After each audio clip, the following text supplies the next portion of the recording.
सरकार में ज्यादा अंतर नहीं है। 2 सीट मेरा बढ़ेगा तो खेला हो जाएगा। आप लोग हाथ में घूम कीजिए, गरीब के आशीर्वाद है कि नहीं? 2 सीटों के उपचुनाव से बिहार में होगा खेला। विपक्ष सरकार में ज्यादा अंतर नहीं है। 2 सीट मेरा बढ़ेगा तो खेला हो जाएगा। आप लोग हाथ में घूम कीजिए, गरीब के आशीर्वाद है कि नहीं? तेजस्वी का दावा 2 सीट मिलते ही होगा खेला। विपक्ष सरकार में ज्यादा अंतर नहीं है। 2 सीट मेरा बढ़ेगा तो खेला हो जाएगा। आप लोग हाथ में घूम कीजिए, गरीब के आशीर्वाद है कि नहीं? कांग्रेस का दावा बीजेपी से मिलकर आरजेडी करेगा खेला। कुछ आपका साजिश हो सकता है कि आप उनके साथ जाओगे। जिस ताकत के खिलाफ हम सब लोग एक हुए थे, उस शक्ति के साथ आप जाने वाले हो, ये स्पष्ट होता है। आपका इशारा बीजेपी की तरफ है कि आरजेडी बीजेपी से हाथ मिला सकती है या पर्दे के पीछे बातचीत करने की वजह से? मेरा सवाल फंडामेंटल है कि मेरा 19 एमएलए को आपने जब जरूरत नहीं है तो किसका जरूरत आपको है?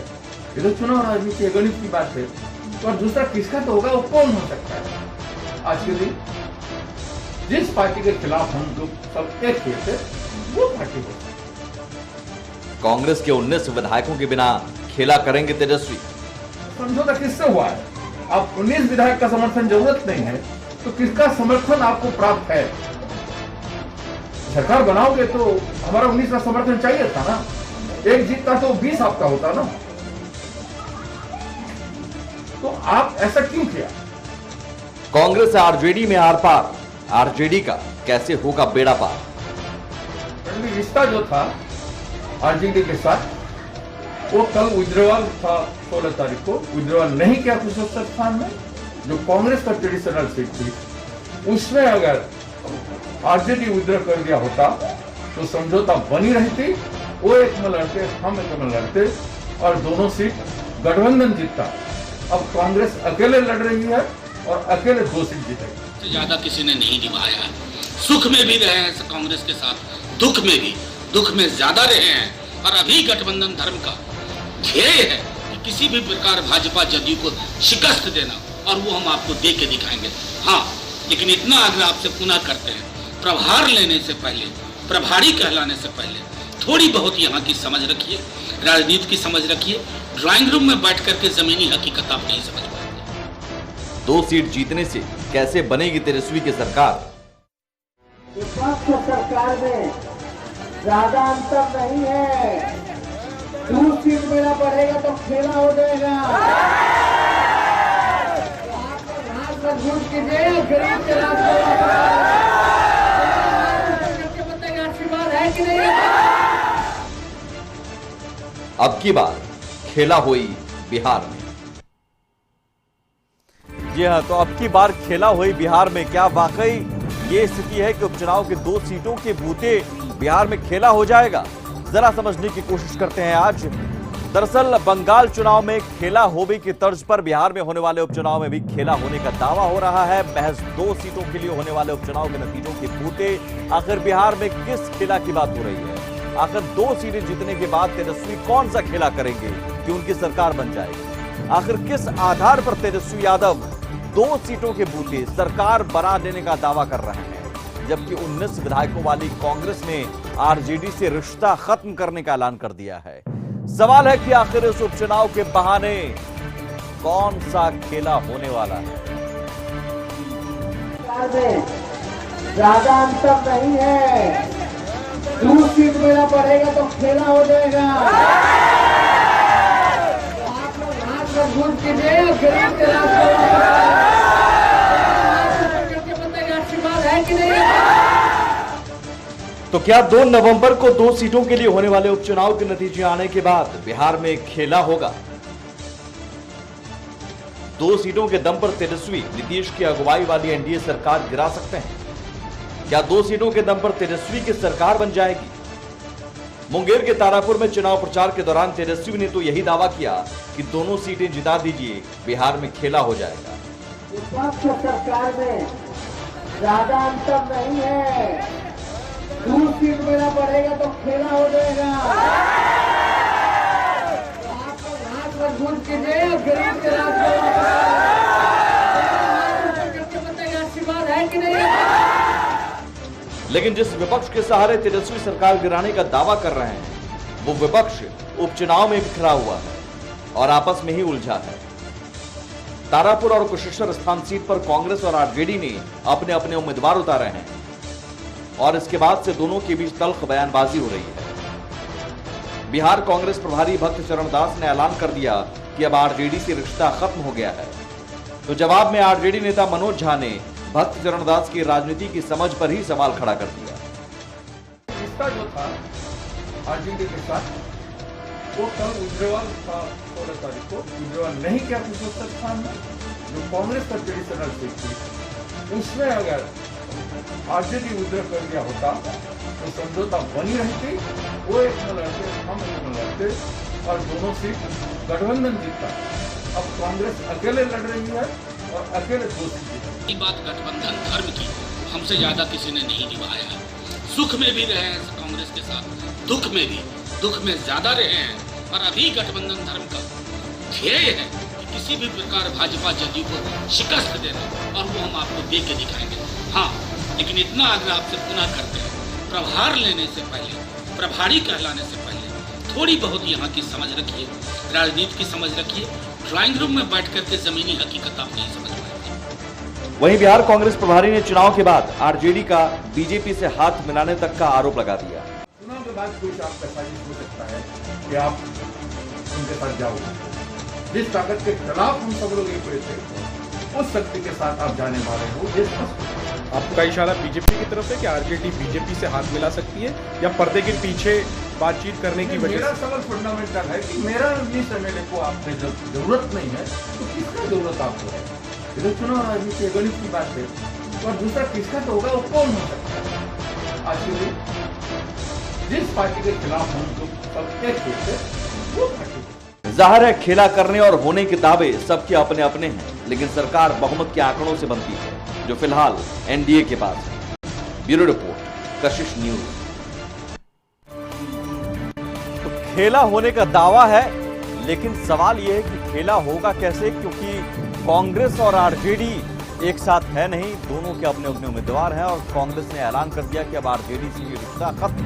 तो कांग्रेस के 19 विधायक तो माइनस हो गए, क्योंकि खेला होने के लिए आंकड़ा जरूरी है, आंकड़ा 122 का। तो ऐसे में जरूरी है कि गणित समझ लीजिए, बिहार विधानसभा का गणित क्या है, जरा वो समझ लीजिए और उस गणित के जरिए समझिए कि खेला होने के दावे के पीछे कितना दम है। दरअसल बिहार विधानसभा की कुल 243 सीटें हैं। इसमें मौजूदा स्थिति यह है कि आरजेडी के 75, बीजेपी के 74, जेडीयू के 43, कांग्रेस के 19, वामपंथी पार्टियों के 16, एआईएमआईएम के 5, हम पार्टी के 4, वीआईपी के 4 और 1 निर्दलीय विधायक हैं। 2 खाली सीट है, तारापुर और कुशेश्वर स्थान, जिसके लिए उपचुनाव हो रहे हैं, उपचुनाव होने वाले हैं और उसी नतीजे के आधार पर खेला का दावा किया जा रहा है। लेकिन बिहार में सरकार बनाने के लिए 122 विधायकों की जरूरत होती है। जादुई आंकड़ा 122 की है। बीजेपी के 74, जेडीयू के 43, हम के 4, वीआईपी के 4 और 1 निर्दलीय विधायक को मिलाकर एनडीए के पास 126 विधायक हैं। कुल 126 विधायकों की संख्या मौजूदा एनडीए के पास है, यानी जरूरी बहुमत 122, उससे एनडीए के पास अभी 4 विधायक ज्यादा है। कंफर्टेबल तरीके से सरकार चल रही है। अब महागठबंधन का देख लेते हैं। आरजेडी के 75, कांग्रेस के 19, वामपंथी पार्टियों के 16 विधायकों की बूते। महागठबंधन के पास सिर्फ 110 विधायक हैं, बहुमत से 12 कम है, 122 होने चाहिए, 110। अब मान लीजिए तेजस्वी यादव के दावे को अगर कुछ देर के लिए मान लेते हैं, अगर उपचुनाव में दोनों सीटों पर आरजेडी को जीत मिल जाती है, मान लें, तो दोनों सीटों पर जीतने पर क्या होगा? 2 सीटें जीतने पर आरजेडी के 75 विधायक हो जाएंगे और ये संख्या 112 होती है इसमें एआईएमआईएम के 5 विधायकों को भी जोड़ दे तो ये संख्या 117 हो जाती है महागठबंधन की। फिर भी जरूरी बहुमत 122 से 5 कम है। ऐसे में तेजस्वी को 2 सीटों पर जीत मिलने का बाद भी खेला करना मुश्किल है। अब यही स्थिति बनी रही 2 सीटें जीतने के बाद भी, तो खेला होगा कैसे? क्योंकि आंकड़ा एआईएमआईएम अगर समर्थन देता है तब 2 सीटें अगर आप जीत जाते हैं तब भी 122 पर पहुंचते हैं, 117 पर पहुंचते हैं, 122 चाहिए आपको। लेकिन जेडीयू के साथ स्थिति अलग है, एनडीए के साथ स्थिति अलग है। अगर जेडीयू को जीत मिलती है तो जेडीयू और एनडीए की संख्या 126 से बढ़कर 128 हो जाएगी, जो जरूरी बहुमत से कहीं ज्यादा है, 6 ज्यादा है। 2 सीटें जीतने पर जेडीयू के 45 विधायक हो जाएंगे। ऐसे में जेडीयू के लिए भी कंफर्टेबल स्थिति रहेगी। एनडीए के पास 128 विधायक हो जाएंगे, बहुमत से ज्यादा 6 ज्यादा। ऐसे में नीतीश सरकार और मजबूत भी होगी।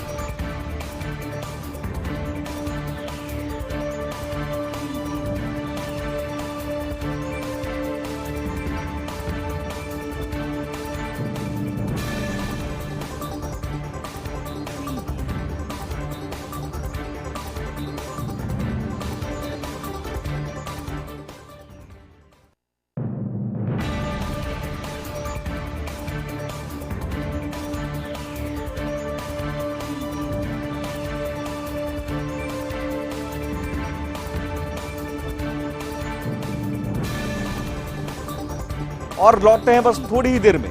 खेला बिहार में होने का दावा हो रहा है और झारखंड में खेला करने की कोशिश हो रही है, साजिश रची जा रही है। झारखंड में सरकार गिराने की साजिश रची जा रही है। बताएंगे उस साजिश के बारे में बस थोड़ी देर में।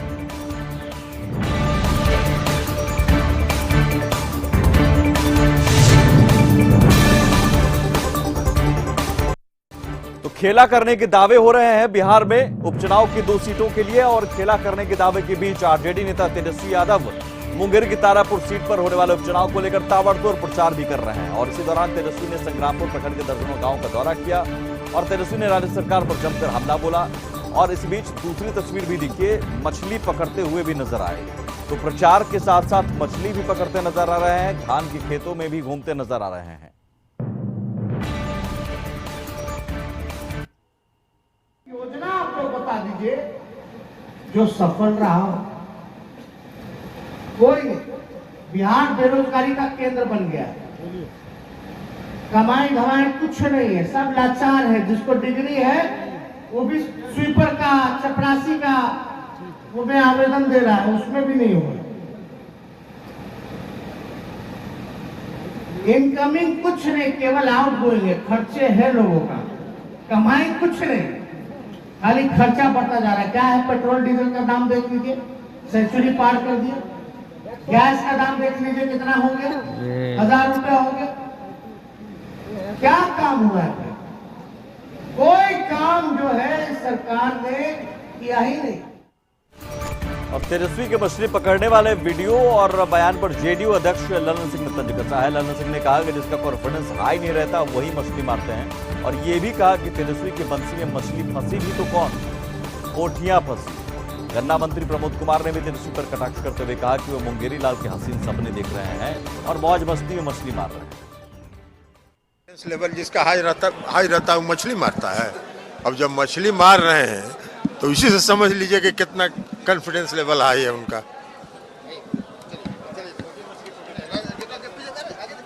और भी मछली कौन निकला है, पोठिया।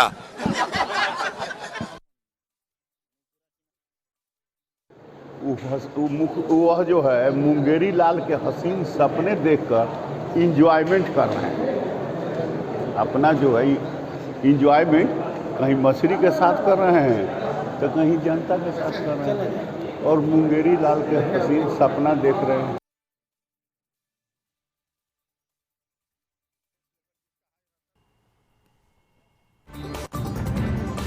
तो चलिए, यहां पर तो खेला करने के दावे की जा रहे हैं। 2 नवंबर को काउंटिंग है, उसके बाद देखते हैं खेला क्या होगा। लेकिन झारखंड का रुख करते हैं। झारखंड में तो खेला की साजिश एक बार फिर से हो रही है, खेला करने की कोशिश हो रही है। झारखंड सरकार को एक बार फिर गिराने की साजिश का आरोप सामने आया है। जेएमएम विधायक रामदास सोरेन ने रवि केजरीवाल के ऊपर ऐसा आरोप लगाया है घाटशिला से जेएमएम विधायक रामदास सोरेन ने जेएमएम के पूर्व कोषाध्यक्ष रवि केजरीवाल और अशोक अग्रवाल पर पैसे का प्रलोभन देकर सरकार गिराने का आरोप लगाया है।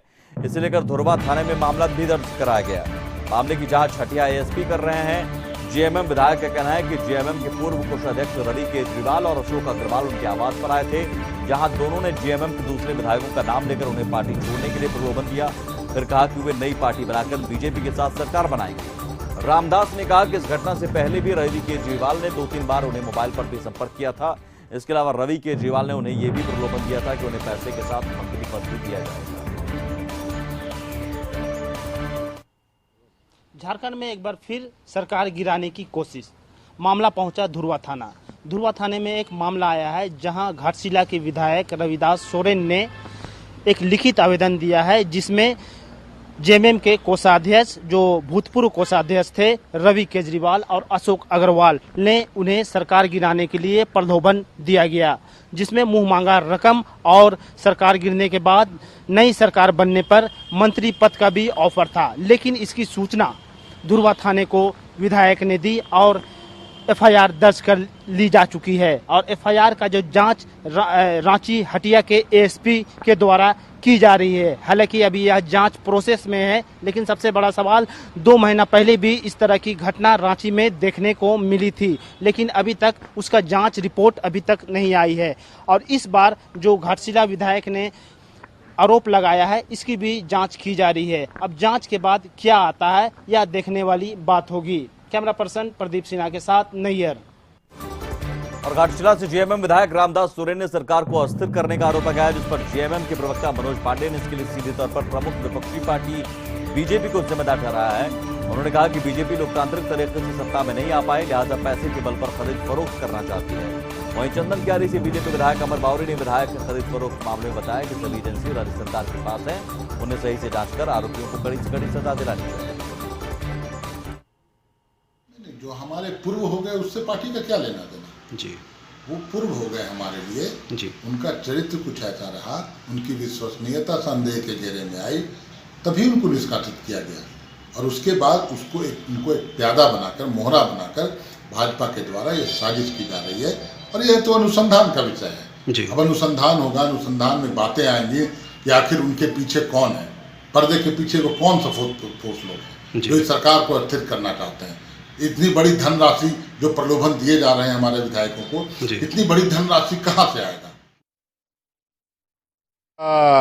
हमने विक्टिम भी और प्रताड़ित करने वाले भी जेएमएम को लोग, तो भाई उनके पास सभी सारी व्यवस्थाएं, सरकार है, प्रशासन है, शासन है, मीडिया है, मुखिया है, कार्रवाई करे और कार्रवाई करके कर ले। लेकिन ये पूरा ध्यान जो है ना कहीं कल जिस तरह से 5 जगहों पर सामूहिक बलात्कार की घटना, बड़ी घटना है, इन सारी चीज़ों से, उनके फेलियर की चीज़ों से ध्यान भटकाने के लिए ये सारा एक सिगुफा है। तो पहले अपने आंतरिक जो कला है, जो अंतर में जो विवाद है, उसका निपटारा कर ले और राज्य की सेवा का लिए करे, और नहीं हो तो गद्दी छोड़ दे। बिहार में खेला होने का दावा, खेला करने का दावा, झारखंड में खेला करने की साजिश, खेला करने की कोशिश, इन सबके बीच जनता के मुद्दे कहीं। आप देख रहे थे बात सपाट। नमस्कार, कल फिर होगी।